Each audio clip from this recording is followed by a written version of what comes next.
Donc, on considère la figure suivante telle que EF et MN sont parallèles. EF et MN sont parallèles. Alors, calculez EF. Pardon, pardon. Donc, on montre d'abord que EF et MN sont parallèles. Et deuxièmement, on calcule EF. Alors, de même, on vérifie les deux conditions de Thalès, du théorème de Thalès réciproque. Alors, OE sur ON, alors on prend O1, OE sur ON est égal à 9 sur 6, qui est égal à 3 sur 2.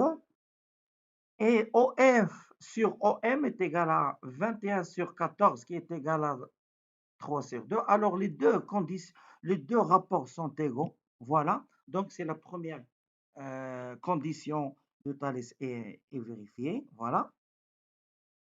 Et on a O appartient au segment ON et O appartient au segment FM. Alors, cette écriture, c'est une autre façon de dire que par exemple, OEN et OFM sont alignés et dans le même ordre. Alors, lorsqu'on écrit, par exemple, O appartient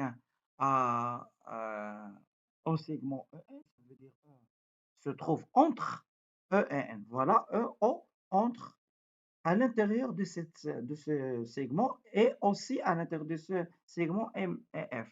MF. Voilà. Donc, les conditions du théorème réciproque de Thalès, voilà, les deux conditions sont vérifiées. Donc, les deux droites sont parallèles, EF et MN.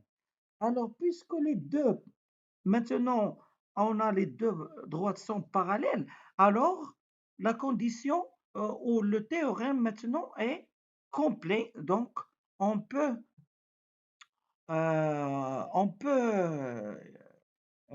compléter cette relation OE sur ON égale à OF sur OM égale à EF sur MN.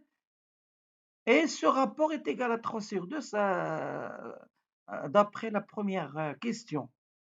Alors, on va remplacer MN par 10. Voilà. Donc, EF est égal à 10 fois 3, le tout sur 2. Ça veut dire EF est égal à 30 sur 2, c'est égal à 15.